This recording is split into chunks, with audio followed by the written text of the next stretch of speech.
வணக்கம் நண்பர்களே. டாஸ்மார்க் ஊழல் பற்றி பல மாதங்களாகவே நம்ம பதிவுகள் போட்டுட்ருக்கோம். டாஸ்மார்க்கில் எவ்வளோ பெரிய ஊழல் நடந்தது, மதுபான உற்பத்தி ஆலைகள் எப்படியெல்லாம் முறைகேடு செய்து இந்த டாஸ்மார்க் கடைகளில் இல்லாமல், அயர்லாண்டு மதுபான கடைகள் இல்லாமல் எங்கெல்லாம் விற்றாங்க, அதுலேருந்து எப்படி சம்பாதிச்ச பணங்கள்லாம் வந்து சேர்ந்ததுங்கிறத ரொம்ப விரிவாகவே இவ்வளோ காலம் போட்டு வந்தோம். இப்போ குறிப்பாக இதில் இந்த வழக்கை விசாரித்து வேறு அந்த டாஸ்மார்க் நிர்வாக இயக்குனரை விசாரித்து அது அப்படி இப்படின்னு முன்னேறி வர்றப்போ நீதிமன்ற தடைகள் வந்தது. நீதிமன்றத்தில் போய் டாஸ்மார்க் விசாரணை வந்து அமலாக்கத்துறை விசாரிக்கக்கூடாது அப்படின்னு தடை போட்டாங்க. இப்போ என்ன செய்தினா, இந்த டாஸ்மார்க் ஊழலில் சம்பாத்தியம் சொல்லக்கூடாது, கொள்ளையடித்த பணம் 30,000 கோடி. வெளிப்படையாக தான் நம்ம சேனல்லாம் 30,000 கோடி. இந்த 30,000 கோடியை ஏதோ இஷ்ன்னு முடிகிற நண்பர் அப்படின்னு போட்டிருக்காங்க. ரித்தீஷ் அப்படிங்கிற முடிகிற நண்பர், ரித்தீஷோ சதீஷோ,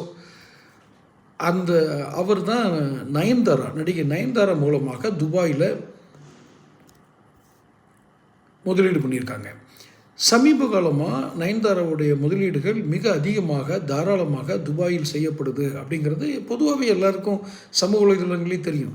இது எப்படி இந்த அம்மாவுக்கு இவ்வளோ முதலீடு பண்ண முடியுது துபாயில் போய் அப்படின்ட்டு அந்த ரெடிமேடு ஷோரூம், காஸ்மெட்டிக்ஸ் இது மாதிரி இதிலெல்லாம் முதலீடுகள் நடந்திருக்குங்கிறத எப்படியோ ஈடி கண்டுபிடிச்சு. நமக்கு தெரியுதுன்னா புலனாய்வு குழுக்கள் தெரியும். இப்போது நயன்தாரா மூலமாக தான் இவங்களுக்கு இந்த டாஸ்மார்க் ஊழல் பணங்கள்லாம் நயன்தாரா மூலமாக தான் முதலீடு செய்யப்பட்டிருக்கு அப்படின்னு புலனாய்வு அமைப்புகளுக்கு வந்த செய்தியை வச்சு இப்போ நயன்தாராவை விசாரணைக்கு அழைக்கிறதோ, இடியுடைய ரெய்டு நடக்கிறதோ, இது மாதிரி இதெல்லாம் கொண்டு வராங்க. இதில் ரொம்ப முக்கியமான ட்விஸ்ட் என்ன அப்படின்னா, ஏன் நயன்தாராவை பிடிக்கணும், நயன்தாரா மூலம் அதை பண்ணணும் அப்படின்னா அதுக்கு காரணம் இளைய தலைவர் அப்படின்னு வச்சுக்கோங்க. ஏன்னா நேற்றே நான் சொன்னேன், பல ரகசியங்கள் நான் பேசினா எனக்கு ஆபத்து வரும், வாசகர்கள்லாம் காப்பாற்றுவீங்களான்னு. 1-2 பேர் சப்போர்ட் பண்ணுறேன்னு போட்டிருந்தாங்க. சரி, இப்போ ஓப்பனாகவே சொல்லுவோம், இளைய தலைவர்னு சொன்னேன், இப்போ ஓப்பனாகவே சொல்லுவோம்.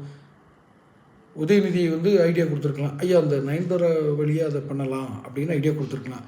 அப்படின்னு நீங்கள் நயன்தாராவுக்கும் உதயநிதி ஸ்டாலினுக்கும் ஒரு அண்டர்ஸ்டாண்டிங் அப்படின்னு கேட்டிங்கன்னா பழைய கதையெல்லாம் சொல்ல வேண்டியிருக்கும். வேண்டாம். அப்போ இந்த ஐடியா கொடுத்ததே உதயநிதி தான் அப்படிங்கிற பேச்சு இது பண்ண ஆரம்பிச்சிருக்காங்க. மொத்தத்தில் இப்போ பிப்ரவரி 2வது வாரத்திலேருந்து இந்த திமுகவோட அத்தனை பெரிய தலைகளுக்கும் தலைவலி ஆரம்பிக்குது. அதைத்தான் நேற்று இதுலேயே நான் கேட்டிருந்தேன், ஐயா நான் அரசாங்கத்தின் மீது உள்ள விமர்சனங்களை வெளிப்படையாக சொல்லாமான்னு கேட்டிருந்தேன். இப்போவும் போட்டிருக்கேன், ஆதரவு கொடுங்க. தொடர்ந்து பேசுவோம். சேனல் சப்ஸ்கிரைப் பண்ணிக்கங்க.